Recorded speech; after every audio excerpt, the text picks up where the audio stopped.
Well, I wanted to talk about university and rite of passage. We have many events in life. Many are celebrated, or at least have people coming together. Once the Anishinaabe of this area, they looked at 4 different events. Birth was celebrated. Each year we get another one to celebrate. After a while you forget about them.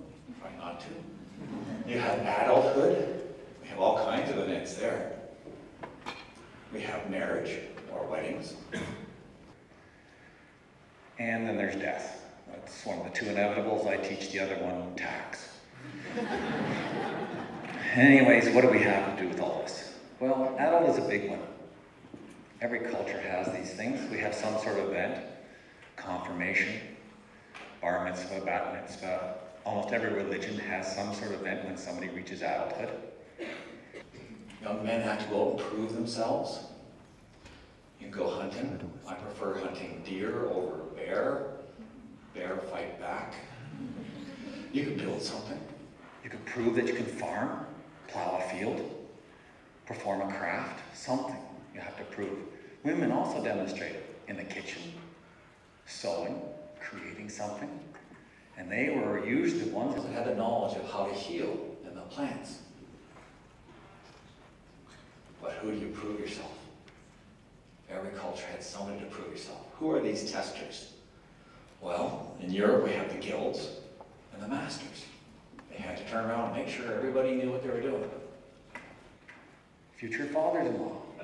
I impressed my father-in-law. Married over 32 years. I think it was about 6, 7 years ago. It takes a while, but you can impress them. The women of the community, you have to impress yourself to them. The elders, basically the people that are ahead of you, the older ones. You have to prove yourself to them. But they were also the teachers. It's always the older ones that are doing the teaching. Even if it's an older brother, somebody's teaching. For men, we had an apprenticeship, been done for about a millennia or longer in Europe. It's usually a 7-year period. Usually start around 14. If you saw the movie Master and Commander, you looked at those midshipmen. They were 14, 15 years old, commanding men that were double, 3 times their age, because they were potentially officers. Women had to create a trousseau. How many ladies here have a trousseau?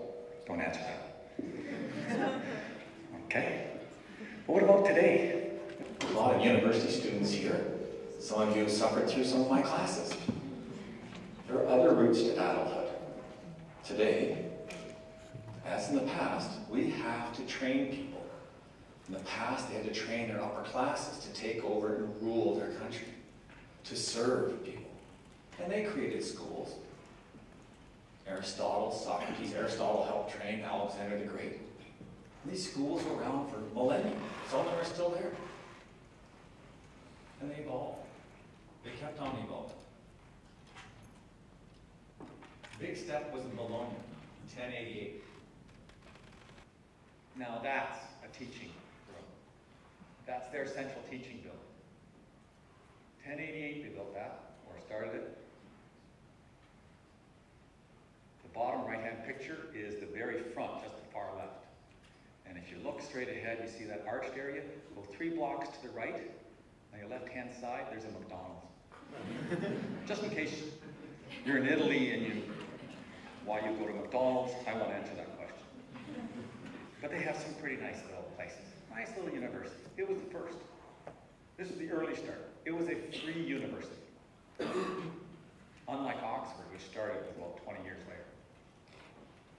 Oxford was a royal university. It had a royal charter. The king said, go ahead. You may now have a university. And they had special powers. Very special powers. They had their own courts. They could license vendors to sell to them. They granted the degrees. They had their own police force. This university has its own police force. We have our own courts. Makes sense.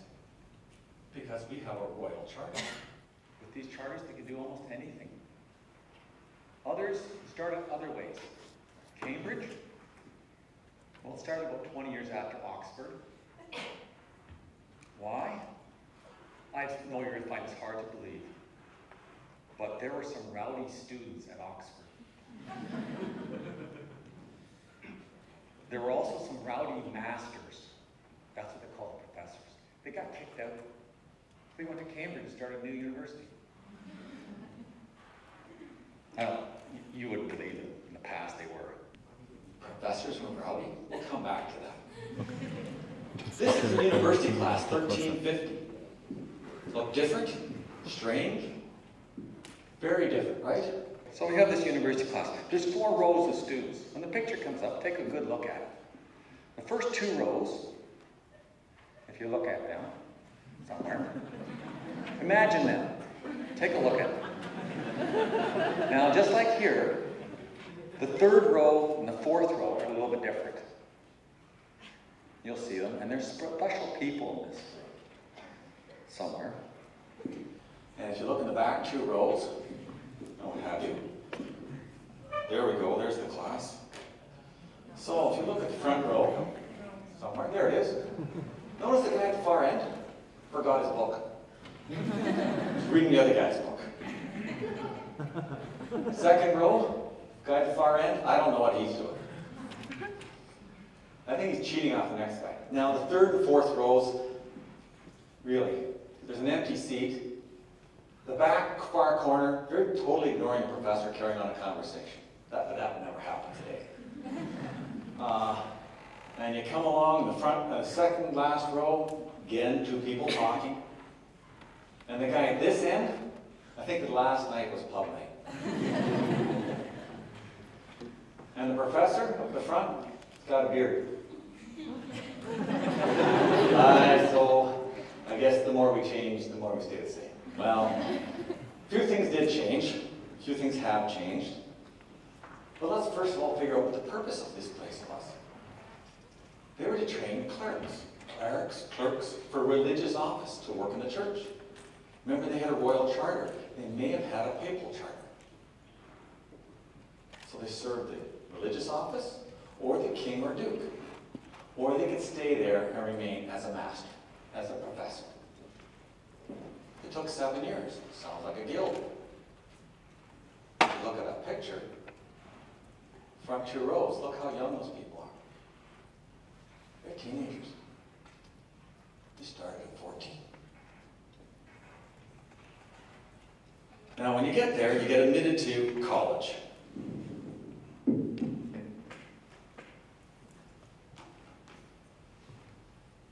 Just like Harry Potter.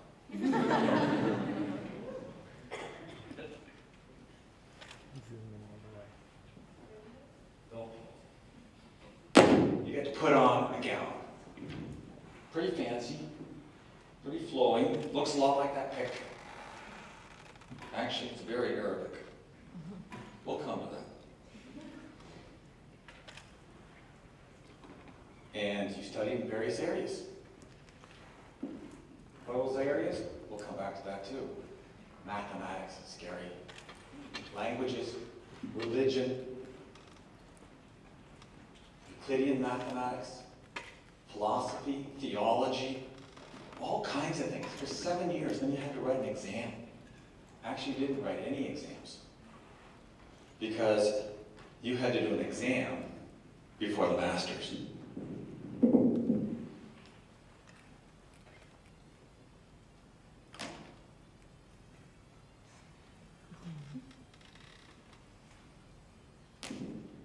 You put on the hood.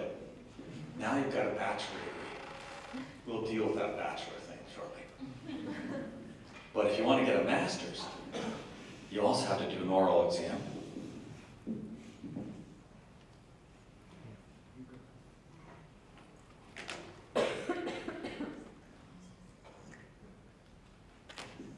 Then you got to wear one of these things. It's supposed to hang on one side. I never figure out which, but I think this is the front. Notice the tassel? That's Arabic too. We borrowed some things from the Arabs. They introduced the idea, but it's the Italians that perfected it. So you have these degrees of all these other sort of things. But only after the examination. You gotta do the exam. You gotta do it in front of people. Then you have graduation. But there was a new take fairly recently, in 1678. The Accademia Militare in Modena, Italy. This was a military college. England still followed up in 1700. Don't like that. France, Prussia, Russia, United States, Canada, all major nations have a military college. Here's Modena. Nice little building, nice little facade, kind of fancy, carvings, sculpture. There's their graduation ceremony. Slight thing I don't think we should copy. I don't think we should give our fourth-year students swords. Not a good idea. And here's their graduation ball. That's the same room. Now, they are lined up for dancing, but it's not country and western.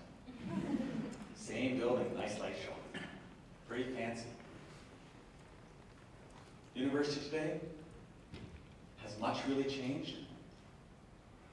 Well, very recently, they let women in. 1880s into Oxford. They couldn't get their first degree until 1920, but 1880s. You can thank Prince Albert for that.